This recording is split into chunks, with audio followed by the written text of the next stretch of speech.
For the first time in its 120-year history, Ford Motor Company is opening its car vault, allowing rare access to some of its nearly 500 vehicles worldwide that make up its heritage fleet. Vehicles that showcase the company's legacy, ingenuity, and evolution.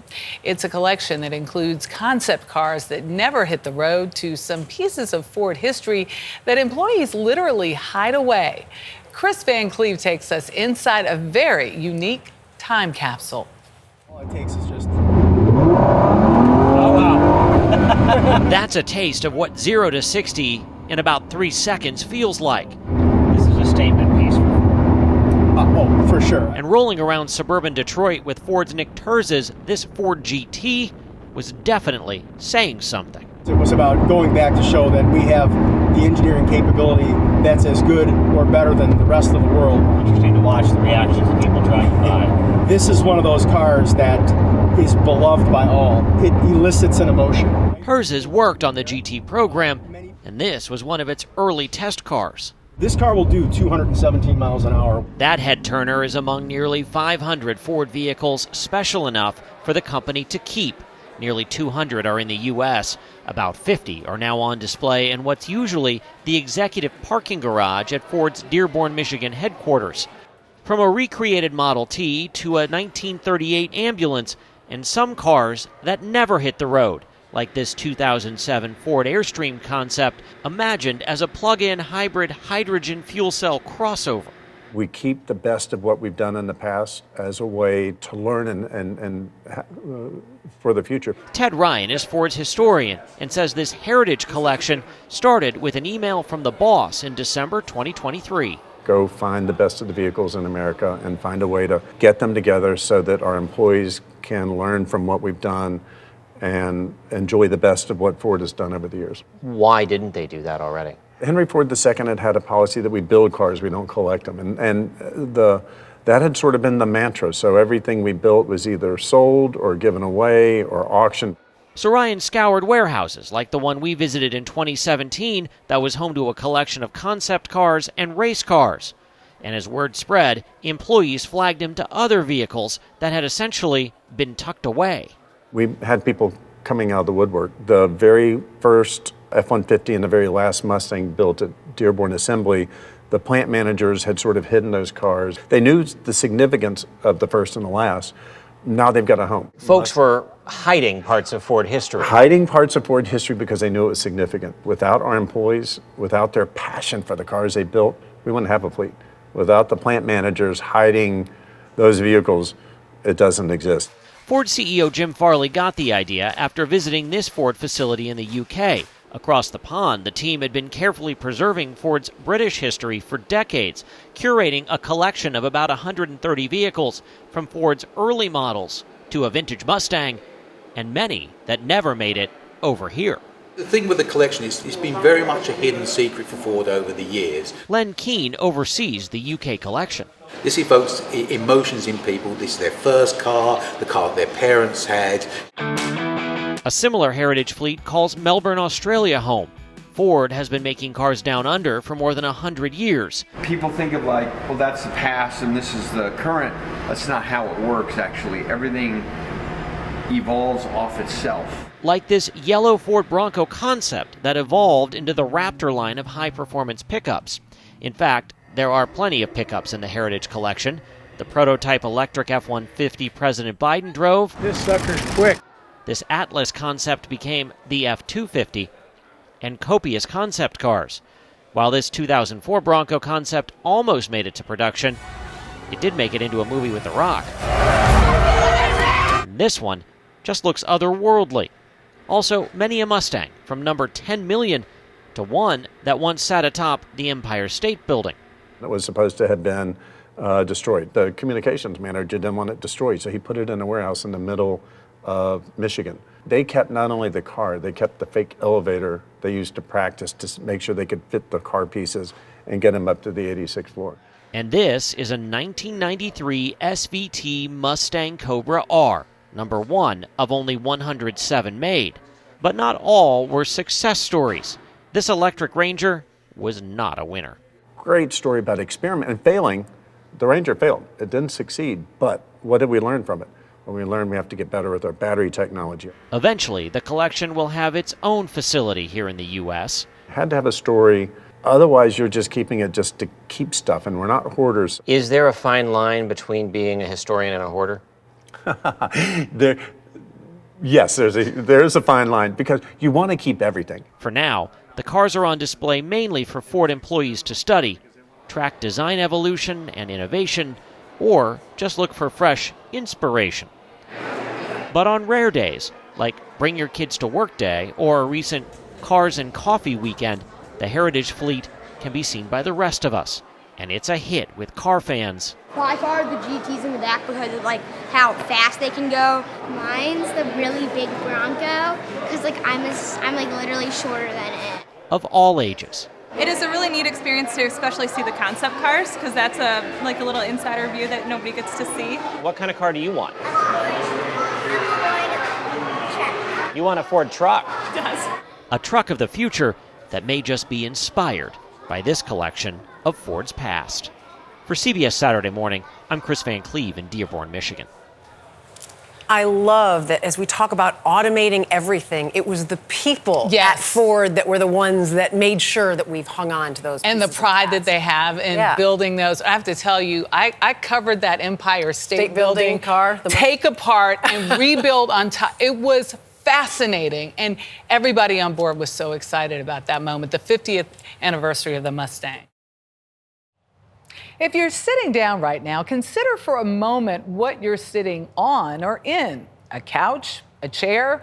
Who designed it from concept to product? There's likely more than one story to tell. For Miller Knoll, which combines two of America's foremost furniture makers, they've curated a library of such stories in their newly built archive space. I went to Holland, Michigan, located in a region once heralded as a worldwide furniture making hub, to look back at their more than 100 years of furniture history. Close the door, have a seat. From the 1960s ad agency in Mad Men. The departments are pretty spaced out, but it'll all fill in one day. To the eerie offices of Severance. We're sitting here. Furniture helps define or mystify space and time. So these are the stars. These are the stars. For archivist Amy Osherman. Sort of the exemplars of the development of modern design in America. Demystifying the past of the now joint design houses Herman Miller and Knoll was a thrill. This one pops for me. The womb chair, my favorite. It was designed by Eero Saarinen at the request of Florence Knoll, who led Knoll Associates, and she asked for a chair that she could sit in any way she wanted. Florence Knoll, she was trained as an architect, but she never got to make skyscrapers. And I think she took her architectural background and translated it into creating interior architecture through products like her Model 540 cabinet. So it's architecture at a human scale.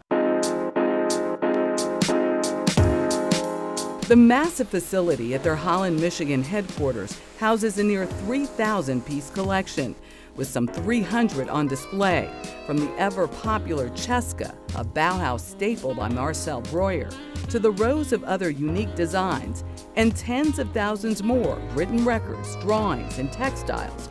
Oh, a swivel chair. Preserved by forward-thinking secretaries. Herman Miller began in 1905 right here in Western Michigan. Miller Knoll's chief creative officer, Ben Watson, says within a few decades, the company moved beyond carved wooden furniture to designing for a modern age. Demand for, in the post-war era, products that were simple, that could be industrially produced, that were available to many, really gave a great amount of birth to the company.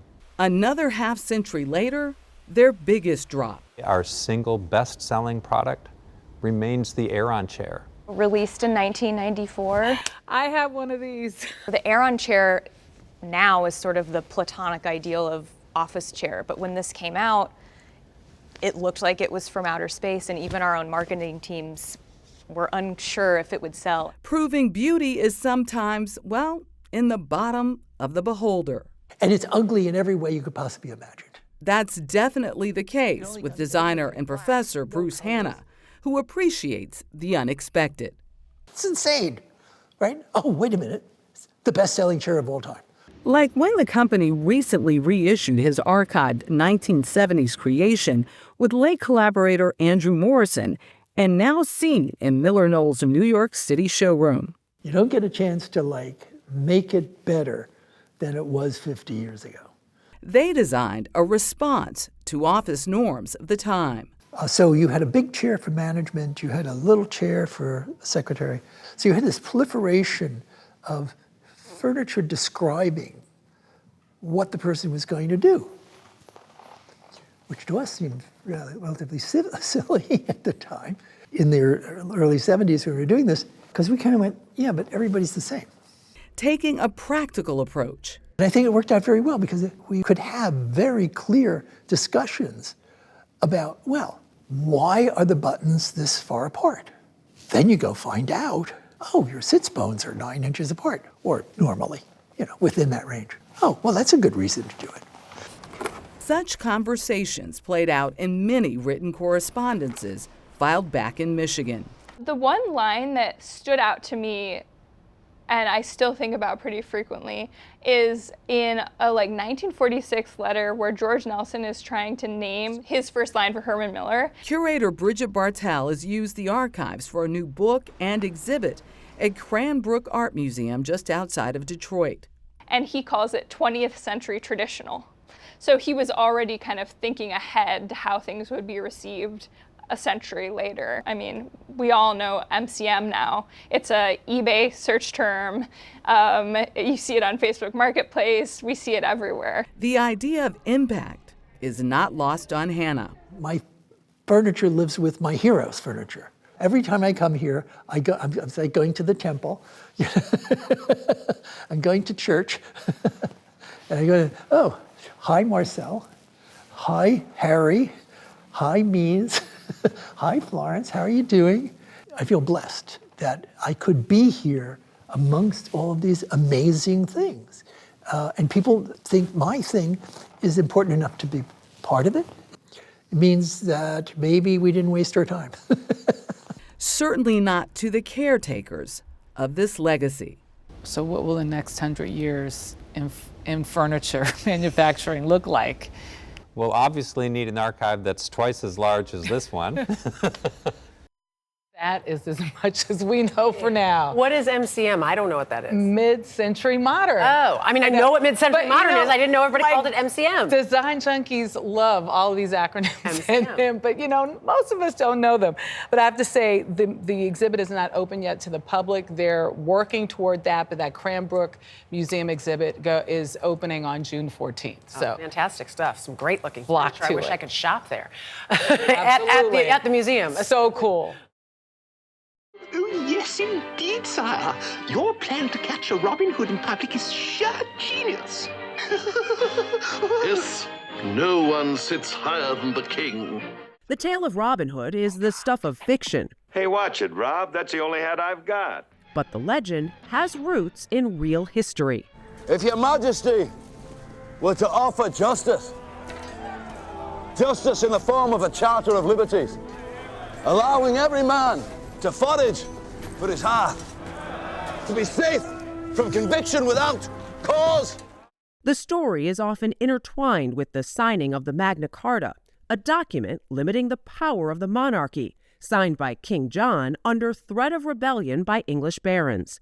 It established rights like due process and trial by jury, while limiting excessive taxes. Double the taxes, triple the taxes, squeeze every last drop. Today, it's viewed as the forebearer to the Declaration of Independence, the Constitution, and is still cited in Supreme Court cases, which makes a discovery this week seem quite consequential. British researchers have determined that what was believed to be a copy of the 1300 Magna Carta in Harvard Law School's collection isn't a copy at all, but one of just 7 originals known to exist. Its text matches up exactly with the text in the other 6 originals. And so it was that which convinced me absolutely that Harvard Law School had indeed unbeknownst to them, got an original of the 1300 Magna Carta. Harvard purchased the document about 80 years ago from a London book dealer for $27.50. They bought it for peanuts in 1946 from an auctioneer, Sweet and Maxwell, who equally seemed to have no idea what it was. It had previously been in the possession of a World War I flying ace who inherited it from famed British abolitionist Thomas Clarkson, but no one seemed to know just how valuable it was. Whoever catalogued it got their kings mixed up, and they thought that it was something to do with Edward II rather than Edward I, and as a result, they assumed it was a copy. The discovery comes as Harvard is facing pressure from the Trump administration to make changes to its admissions and academic practices. This is a document that defends the liberties of the individual against what's seen as a tyrannical sovereign power. It turns up at Harvard at precisely the moment where Harvard is under attack as a private institution by a state authority that seems to want to tell Harvard what to do. There's hope that the discovery will spark new interest in the Magna Carta and what it represents. To see this thing is to see a bit of history, but history not, as it were, just of 1300, not just of some dusty old time in the past, but a history that is still relevant to us today. And this is interesting. Adjusted for inflation, if they had bought it today, it would be $485. Sotheby's last sale of an original, $21 million, and it's believed that right now that would be a current price for it. If they sold just a drop in the bucket of those Doge cuts that the school is facing. Yes, so unbelievable, but still amazing. Yeah. I love that we discovered it. Yeah. And the timing couldn't be better. In the late 1960s, San Francisco was in its heyday. It was the center of anti-war protests and considered the birthplace of the counterculture movement.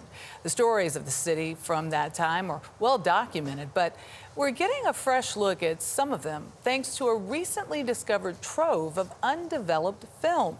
And as John Blackstone shows us, these pictures have unveiled a new mystery. The photos, more than 8,000 images, capture an unmistakable time and place. But there is a mystery in this huge photographic archive. Somehow the work ended up in a storage unit. That storage unit was abandoned. A picker bought it, sold it to a collector. No one knows who took the pictures or why they seem to have been abandoned before even being processed. What's interesting about this is this film was completely unprocessed. And none of these photographs were ever seen by the photographer that made them. Wow. Professional photographer Bill Dalzell now owns the collection. What did you think when you first began to look at these photos? I was literally stunned by the quality of the work. And so to think that someone spent 5 years capturing these iconic moments in time and then to have lost the work just hit me really hard. The unknown photographer seemed to be everywhere all the time. Whether it was a march supporting the civil rights movement, a protest against the war in Vietnam, or the Grateful Dead playing a free concert in Golden Gate Park. So this photograph I think of as just sort of, it's got everything, right? It's got people watching, it's got people participating, it's got mystery man staring at the photographer. Some people speculate that's the best portrait ever done of Timothy Leary. They really are moments captured in time in a unique and up-close way. Dalzell is now on a quest to identify the photographer, posting images with photographic groups online. We have real sleuths, mystery fans, avid photographers, all looking to clues that might lead us in the direction of who the photographer was. What are some of the more creative suggestions that you've received? I have to give credit to a young man that suggested that we try and pull DNA and fingerprints off the film, the unprocessed film. Look closely enough, and there may be a clue in a faint image reflected in a window. There is one photo that shows the photographer, shows a reflection of the photographer in the window. When I see that photograph, I see a person of fine features. It looks like a woman to me. So we've all now become accustomed to pulling out our smartphone and snapping away as many photos as we want. How was what this photographer had to do so much different than the way so many photographs are taken today. Right. Well, I'm glad you asked, because the technique of capturing images at this level was complicated. First of all, it was film.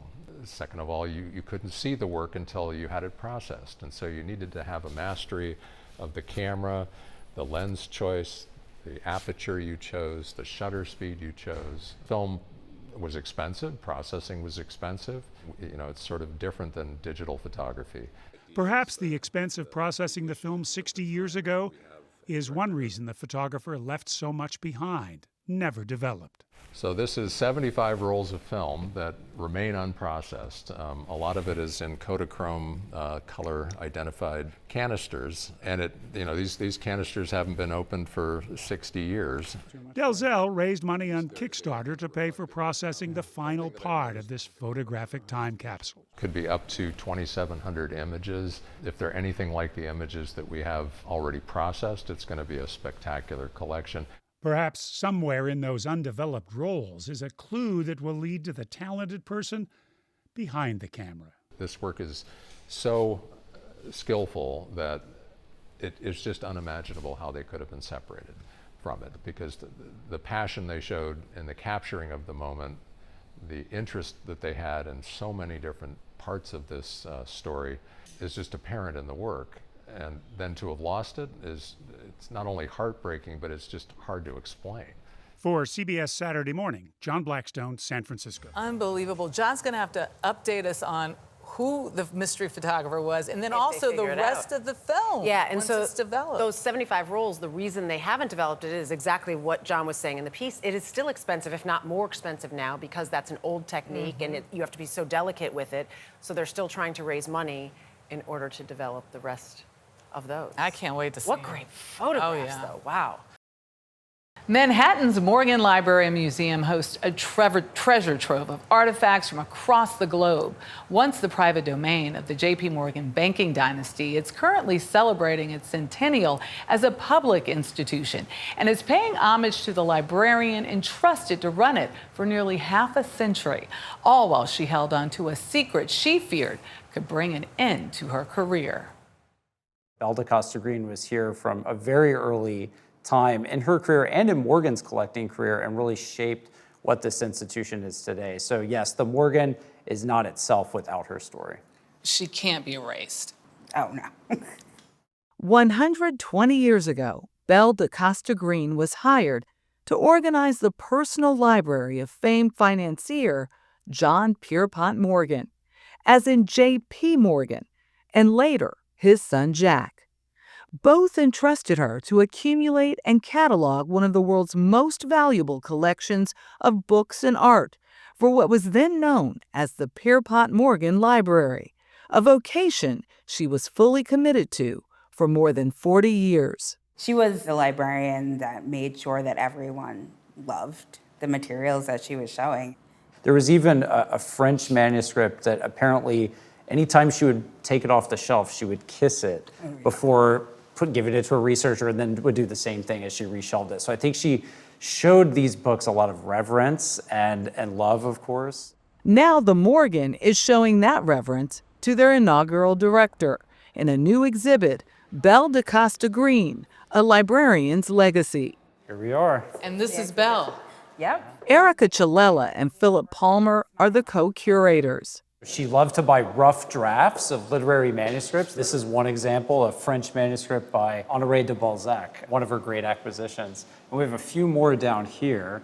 A mix of modern and medieval materials. These are books printed by the first English printer, William Caxton. You can see a newspaper article here showing Belle Green in the auction room. $50,000. Exactly. And this same year, she gets a raise to $10,000 a year, which is almost $300,000 today, and becomes really quite a celebrity in the papers. Celebrity that also afforded her access and respect not often given to independent, unmarried women of her time. She was the kind of person who knew everybody, right? You know those people, they know everybody. Heidi Artizone wrote her biography, An Illuminated Life. How would you characterize her? Belle DeCosta-Green could be a lot of different things. She could be gruff, she could be charming, she could be manly, she could be feminine, she could be silly, she could be dead serious. She was an extraordinarily complicated personality. Perhaps because she was hiding a secret. She lied about almost everything for, it turns out, some very good reasons. J.P. Morgan biographer Gene Strauss became fascinated by the woman known as the soul of the Morgan Library and set out to uncover her real story. Not an easy task. Green destroyed nearly all of her personal papers, but there were rumors based on her appearance.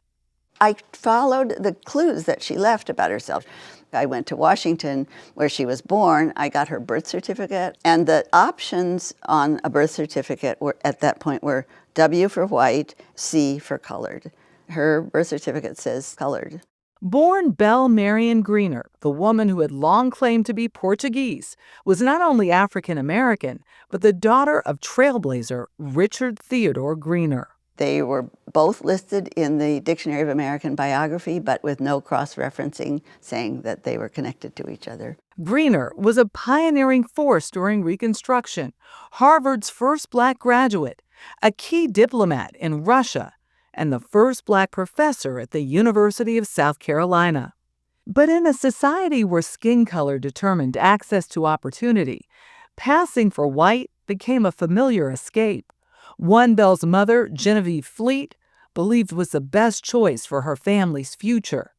That meant eventually severing all family connections when they moved north and splitting from her activist husband. It remains the family church, the homestead, if you will.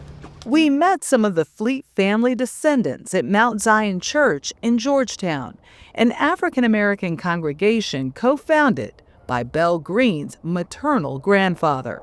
James H. Fleet was one of the founding members of this church. It was part of the Underground Railroad. So this would have been just the center of the community, of the Black Georgetown community. Audrey, Simeon, and Jessica Cabnis knew little of their famous cousin before the exhibit. It's just magnificent to behold and to think that this little woman, this little black woman from Georgetown brought this all together. It's just awe-inspiring. Since, the family has spent months learning about Green and her choice to pass. Why do you think Belle embraced it? She grew up like that. They would have already been in African-American high society in Georgetown, so she was already held to a certain standard. From a young age, they passed when they needed to, so it was really all she knew. What is the greater takeaway of the story of Belle? It's still unfolding. We've learned so much, but we're just still trying to put it all in perspective. Perspective on a story that almost went untold. We have a couple of acquisitions in the final case here. They're actually her final manuscript acquisitions. And one is a Frederick Douglass letter, and we also have an Ethiopian gospel book from the early 1400s. So what does it mean that she made these acquisitions of African-American history and African culture at the end of her career? I think there's some speculation, would these be acquisitions she might have made had she not had to hide her identity? Belle DaCosta Green was celebrated as many things in her lifetime. A scholar, a curator, a librarian. Now, 75 years after her death, she is finally being celebrated for the woman she really was. Passing really is about defining who you are and having the right to define who you are. This was a family of means, a family of historical connection, and they mattered. Yeah. They mattered in their community. And still, it wasn't enough. That's what we really hope that people take away. Genevieve, Belle Green's mother, really wanted the best for her children. She knew her children had the ability to be great. And as we see with Belle Green's legacy, she was seen for how she wanted to be seen, for that full sense of self, regardless of race. We see it over and over again, this choice that people often have to make because of the racial construct, that they couldn't possibly be as good in order to do whatever it was that they wanted to do. She could not have been a colored woman doing this. Yeah, and there's some who suspect that J.P. Morgan knew, but by the time that he may have known, she had just proven herself. Right. Well, I thought when they said she was a woman who knew everyone, I'm like, that's you. Oh, me. That's you. Well, the exhibit is still going until May 4th, so rush out and check it out. When Hollywood releases a new film, it still relies on an old school marketing tool, the movie poster. These simple works of art remain surprisingly powerful, getting the word out about a film with just a single image. And this week, one of the most remarkable collections of these cinematic treasures is heading to auction. Errol Barnett has the story. Let the joyous news be spread, the wicked old witch at last is dead. Every motion picture has one, whether it's a smash hit or a flop. From timeless early classics to Hollywood's golden age musicals.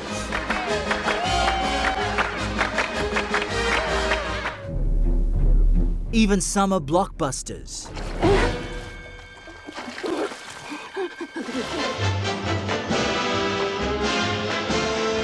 Every era of cinema has relied on the 27 by 40-inch movie poster to draw audiences into theaters.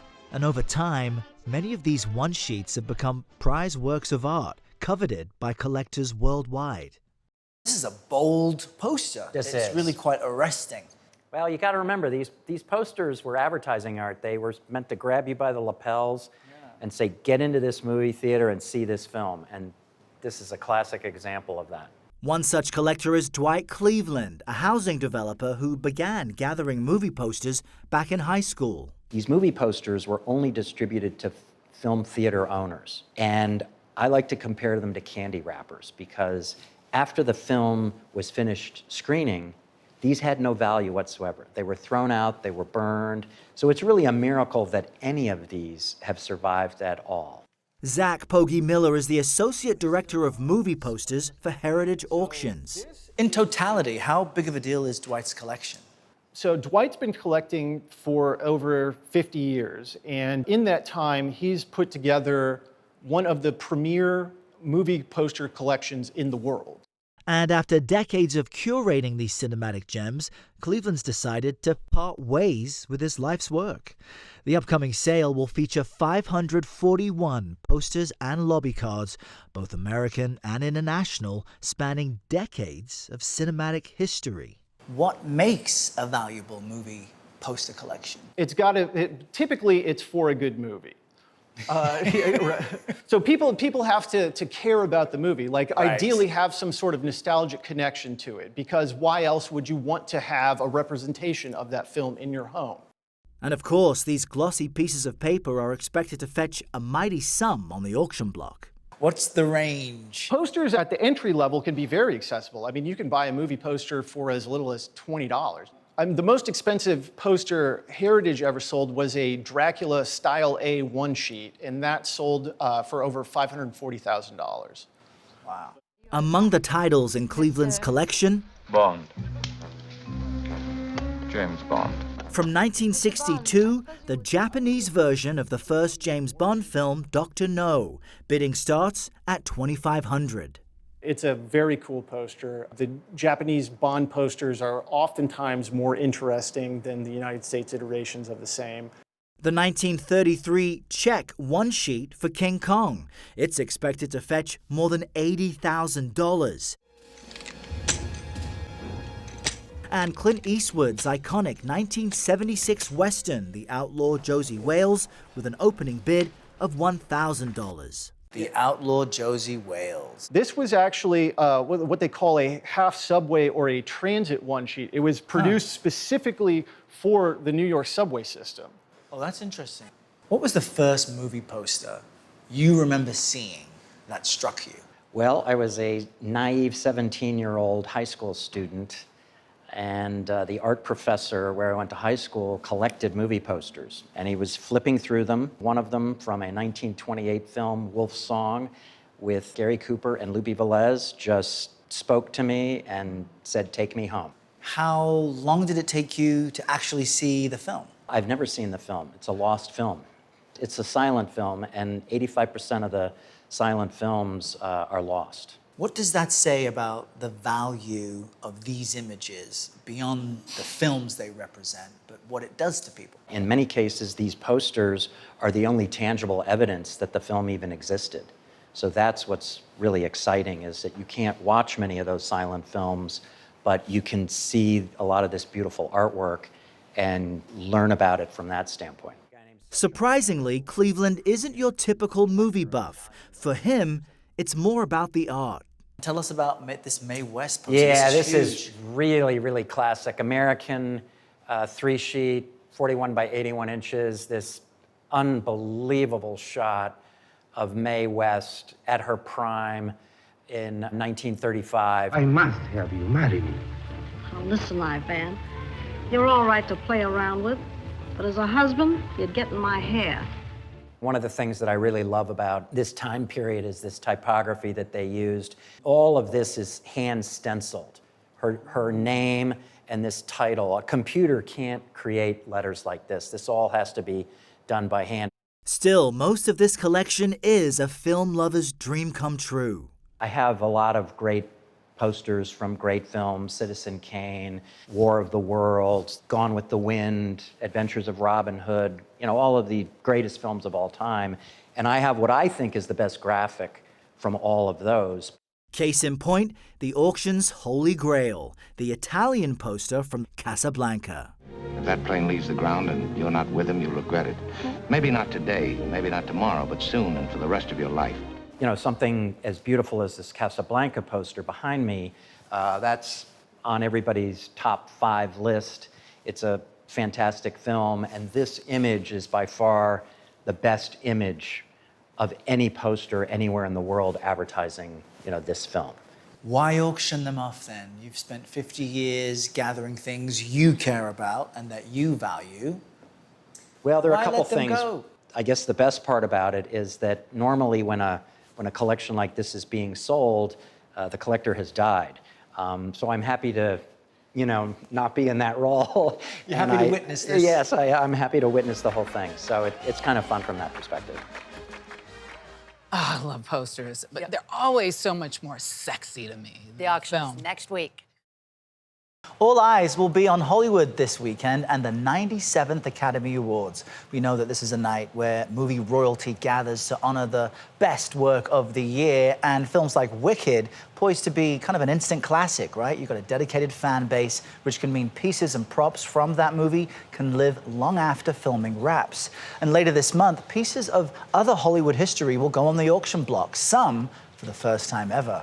Our own Chris Van Cleve takes us behind the curtain for an early look.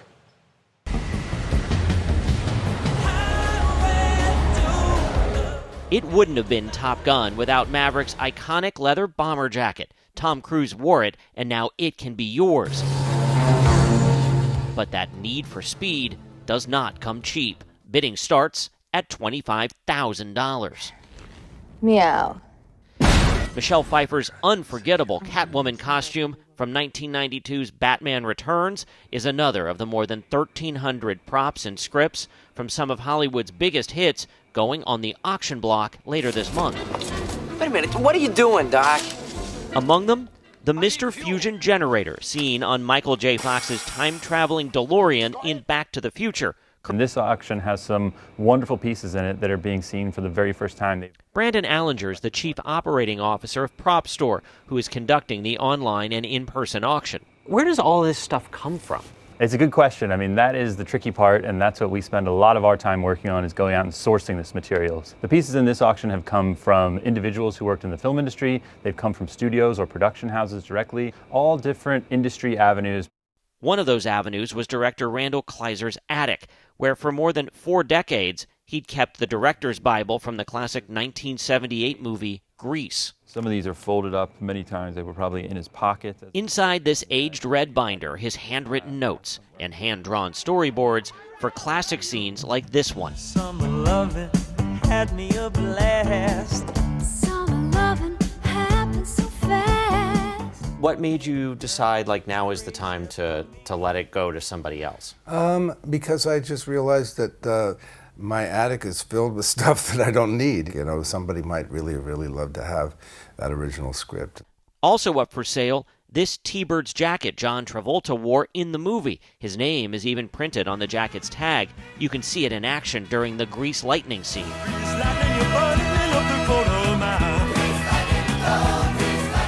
It's estimated to sell for up to $200,000, but could go for even more if the bidding takes off. When you're shooting a movie, you don't really think about, if this jacket's going to be expensive in 40 years or not. You're just busy trying to get the day's work done. But when the movie becomes a hit, there's now an instant market for fans and collectors, and some will spend big to own part of their favorite flick. I think our highest sale price at public auction is an X-Wing fighter model that we sold, which went for $1.9 million hammer price. In this auction, it's 2 other Star Wars artifacts that could push 7 figures. This is the Medal of Yavin Luke Skywalker wears at the end of A New Hope. Tell me how this went from around Mark Hamill's neck to up for auction.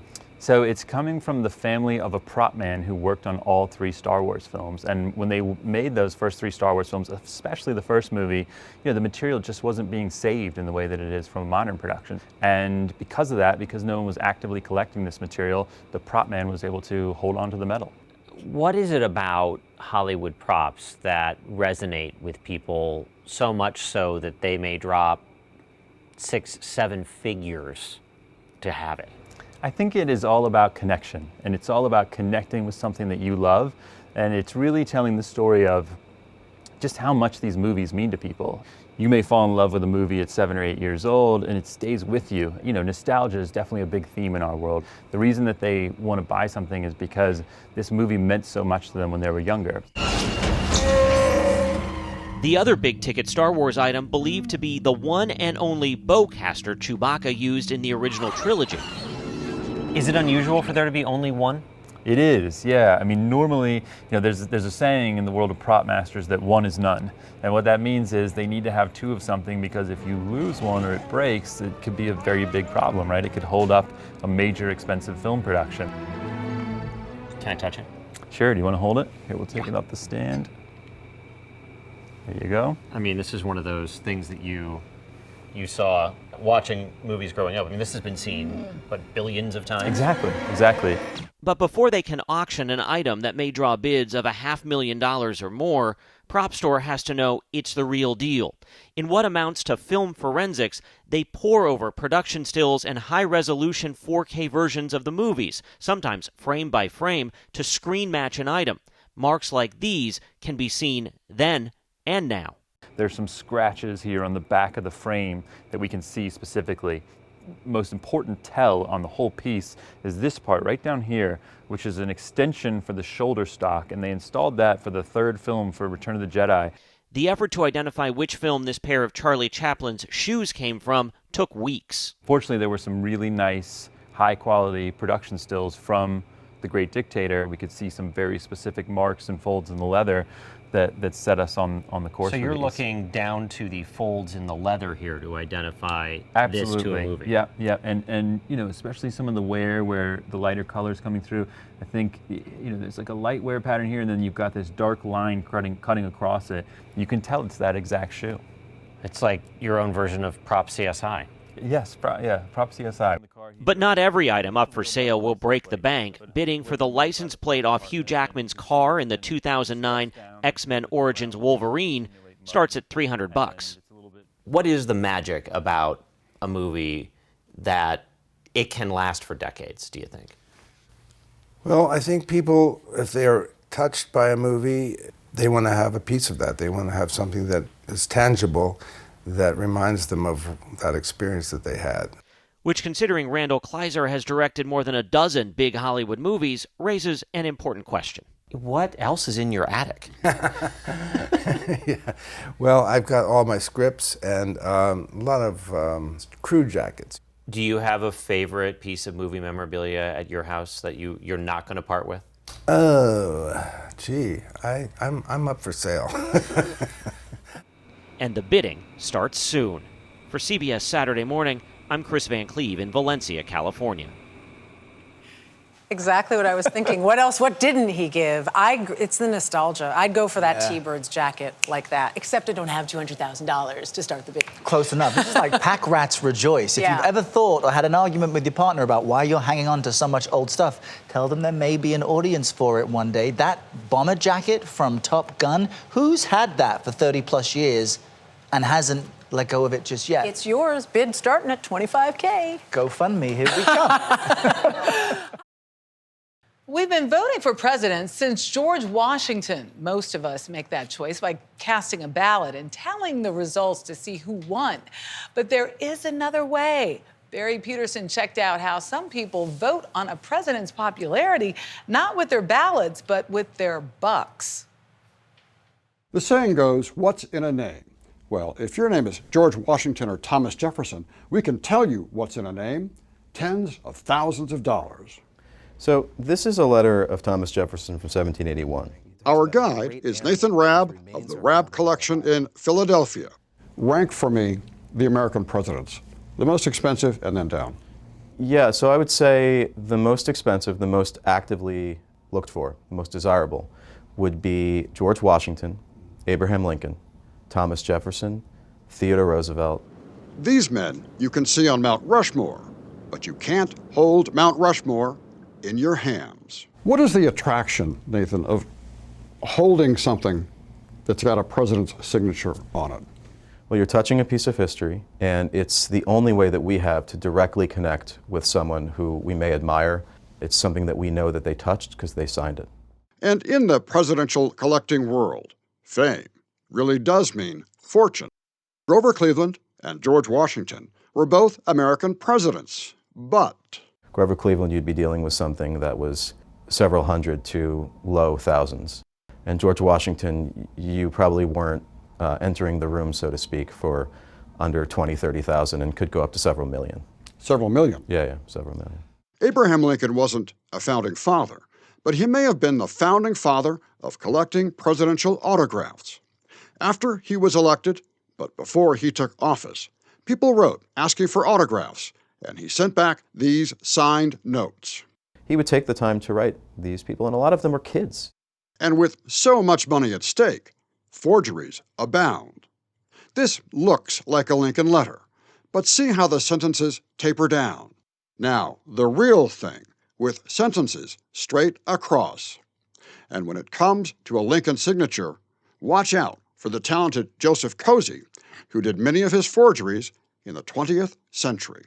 He may have been paid, it may have been a barter situation where, buy me a beer. 2 whiskeys and you get a Lincoln. Yes, 3 you get a Washington.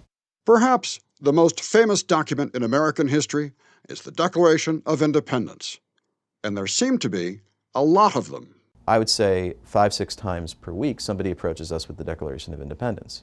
The Declaration of Independence? Yes, which would be incredibly valuable if it were authentic.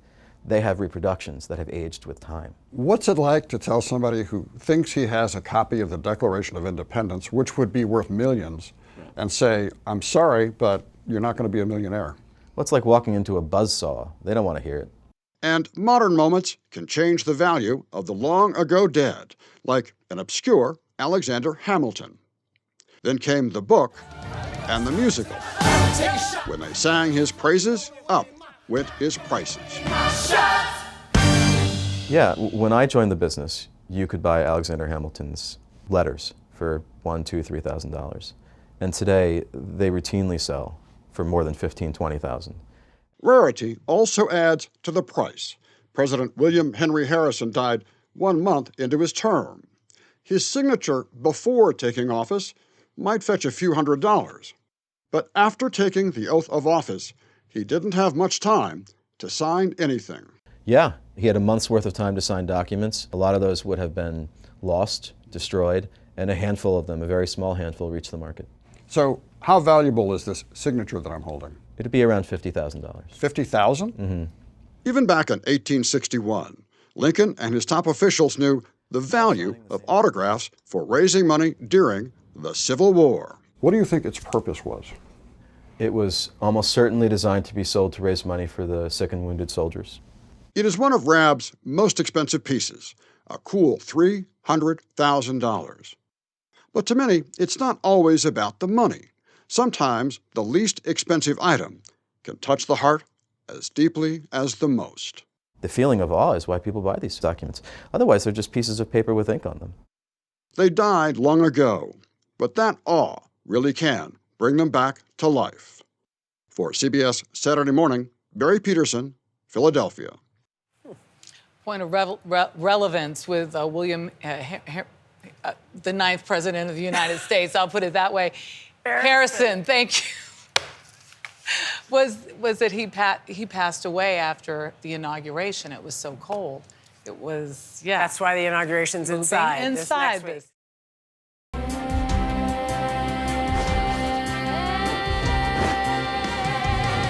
Loathing, unadulterated loathing for your face. Your voice. Wicked is set to rule the holiday weekend box office once again.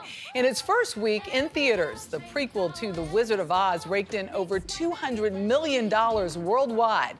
Wicked brings the story of Oz to a whole new generation, but next Saturday, perhaps the most famous prop from the original film goes up for auction. It's something even the Wicked Witch of the West herself would love to get her hands on. Follow the yellow brick road. Follow, follow, follow, follow, follow the yellow brick road. The Wizard of Oz has enchanted audiences of all ages for the past 85 years. We wish to welcome you to much Kinland. You're off to see the wizard, the wonderful Wizard of Oz. An Oscar winner named the most watched movie of all time by the Library of Congress. That's how we laugh a day away in the merry old land of Oz. It's also provided a treasure trove of memorabilia for countless collectors. So you see, there were several different departments that made the shoes. Like Michael Shaw. The former child star is parting ways with several hot ticket items going up for bid next month, including what many consider the holy grail of Hollywood collectibles, Dorothy's ruby slippers, worn on screen by Judy Garland herself. Culturally, I think the ruby slippers are the most important film artifact in the world. Joe Maddalena is the executive vice president of Heritage Auctions and one of the world's leading authorities on the ruby slippers. They represent hope. People are in awe because so many people, millions and millions of people identify with that movie, right? And there are very few things that bind us, and that's what makes them so special. They're just magical. Then close your eyes and tap your heels together 3 times. In 1938, MGM Studios had 7 pairs of them, all size 5.5B. But how much would you estimate they cost to make? $75. Back then? Back then. That was a lot of money back then. They had to be made by hand. You know, you're talking about studios, unions. They were made by Western Costume. So the shoe itself was a off-the-rack shoe, and then they would take into Western Costume. You know, these were done by hand. But of those 7 pairs, only 4 are known to have survived to this day. 1 pair is on display at the Smithsonian's National History Museum in Washington, D.C. Another's at the Academy Museum of Motion Pictures in Los Angeles. A 3rd pair was purchased by a private collector. And the 4th pair, now up for auction, is currently the property of Shaw. To say you are a Wizard of Oz uber fan would not be overdoing it. No, I'm a curator of The Wizard of Oz that wants to keep the magic of that film and everything about it alive to people because it means so much. Shaw's ruby reds, obtained from a former MGM wardrobe man, are also famous in their own right. They made worldwide headlines when they were stolen from the Judy Garland Museum in Grand Rapids, Minnesota, while on loan from Shaw in 2005.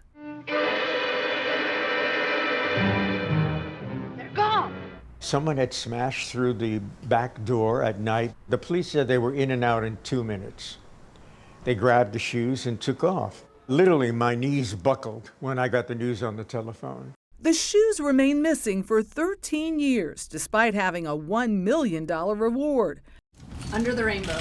Until 2018, when the Grand Rapids Police Department, with help from the FBI, finally recovered the stolen slippers after a sting operation. It's like welcoming back an old friend. The schnook that did steal them thought he could get the reward money if he took them right to the FBI. Now, 6 years later, Shaw has decided to part ways with the ruby slippers for a second time. Will it be hard for you to part with them? No.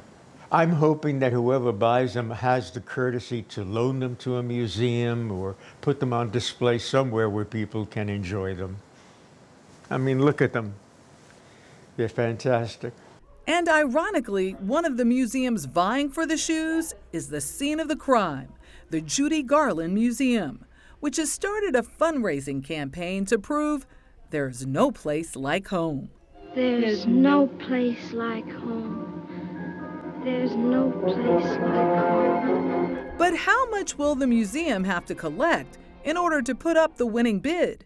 You're expecting these to go for $3 to $5 million, but I mean, it's hard to tell. Right now, they're at $1.1 million on our website in pre-bidding. So I would not be surprised if they brought 3 to 5, but they could bring 10. I mean, they're so incredibly important.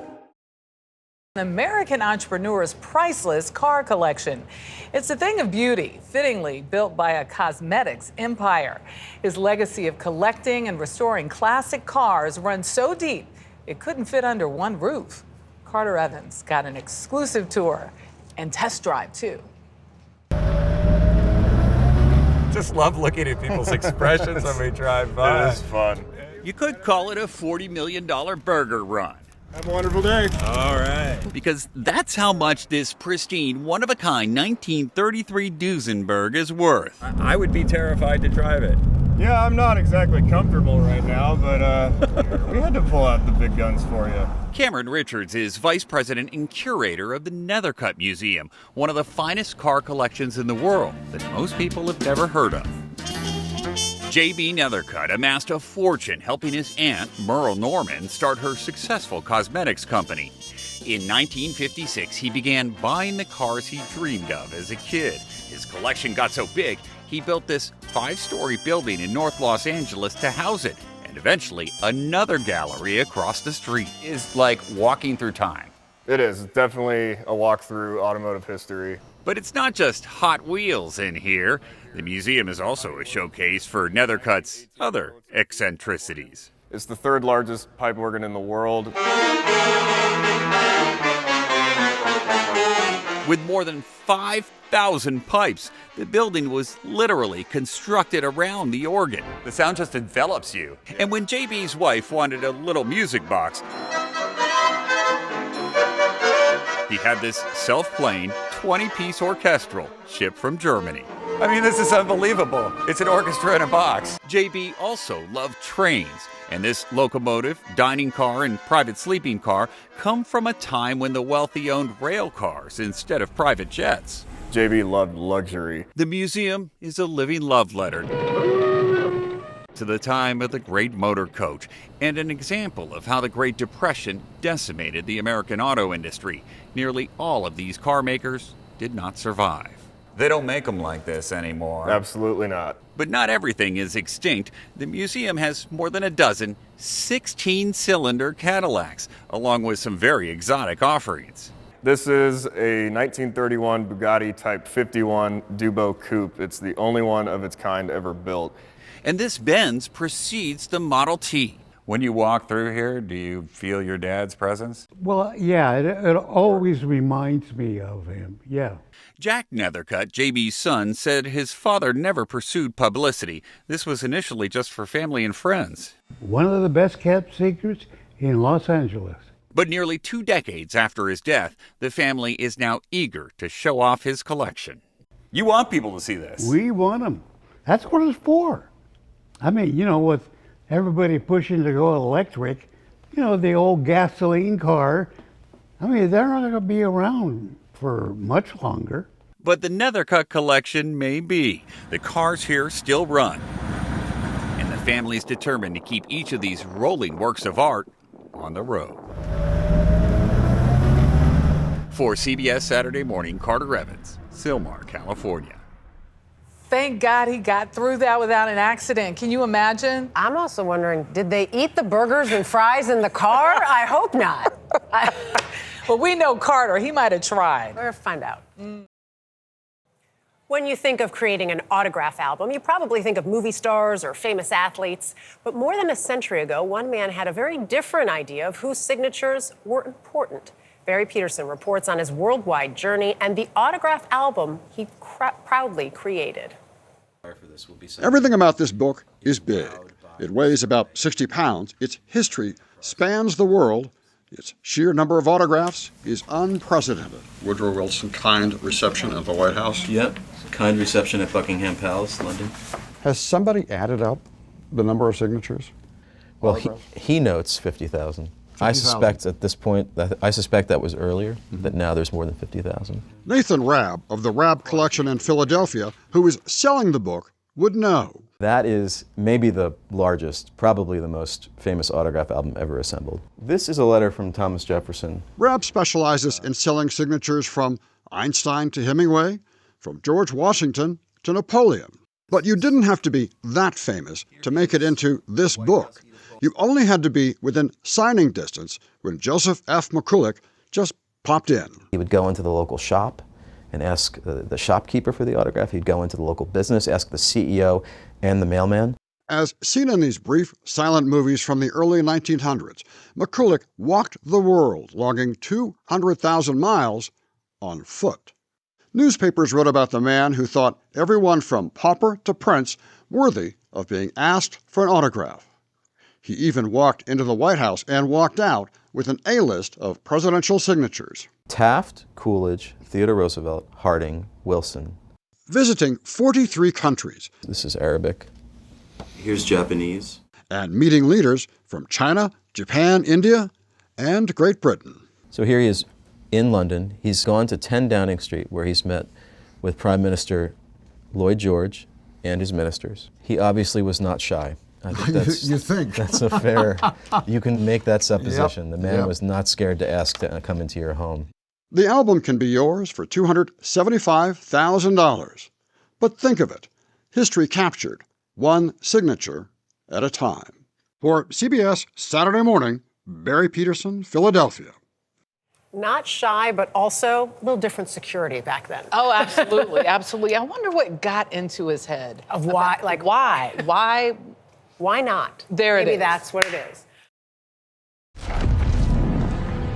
The original Game of Thrones TV series came to an end more than 5 years ago. But now, fans have a chance to call part of the hit fantasy series their own. Heritage Auctions opens bidding on more than 2,000 props and costumes from the show this month. We visited their New York City gallery for a preview of the sale. Culturally, Game of Thrones is, you can make arguments. You could say Star Trek is super important, obviously, right? But Game of Thrones is right up there because you have this amazing storytelling. Joe Maddalena is the executive vice president of Heritage Auctions. Remember, week after week, we were glued. We were waiting for that next week to find out what happened. We talked about it in society. Next time I see you, you'll be all in black. It was always my color. Heritage spent over a year curating all the items for the auction in Northern Ireland, one of the shooting locations for the series. So for the last 5 years, all of these amazing things have been in Belfast, Ireland, in an archive. And we work closely with the HBO team of archivists to curate this auction. So this is coming straight from the archives. The auction, which takes place October 10th through 12th, features 900 lots of props, costumes, and memorabilia from the series' 8 seasons. You can bid on everything from dragon eggs to suits of armor, royal gowns, even a replica of the Iron Throne itself. Maddalena gave us a sneak peek at some of the auction's most sought-after items, including the signature ensemble of Tyrion Lannister, worn by actor Peter Dinklage. When you look at these, the detailed, the hand-stitched leather, I would expect a costume like this to bring $20,000 to $30,000 at a minimum. The infamous shame bell. Shame. When Cersei Lannister was imprisoned and had to do the walk of shame, and she would walk naked through the streets and it'd be shame, shame, shame. The bidding for this is already, I think, at $10,000. A key prop, it could bring $50,000. Sword, sword, sword, sword, sword, sword, sword, sword. And finally, the holy grail of the auction, the sword wielded by the series' main character, Jon Snow. The workmanship, the craftsmanship, this is a weighted sword. Probably weighs, 6 to 8 pounds. Probably will be the most expensive thing in the auction. I wouldn't be surprised if this broke $100,000. I'm sorry I wasn't there when you needed me. You were exactly where you were supposed to be. To help promote the sale, Heritage invited Game of Thrones star Isaac Hempstead Wright, who played the character of Bran Stark, to check out the collection. It's pretty crazy to actually see them again. I didn't think I'd ever see this again. Bring back a lot of memories, good and bad. But yeah, pretty crazy. I spent most of my teenage years in that funny outfit. And of course, we couldn't resist asking Wright what item he'd like to bid on at the auction. If I could have anything here, I should probably say one of my props, but to be honest, I think it would be a sword, because I never got a sword through the whole show. All I wanted was a sword. Impossible to believe. Universally in the studio, I believe, the shame bell. That's what we're gonna That's go in the for. control room. Our bosses Would like that for the us. shame bell. But I have to say, we aren't thrown heads. No. To be clear, No. Cindy, what would you get? She said, our floor director Cindy is, and she said the shame bell. Come on, how good is that? Shame on you right now. Right now. Not interested.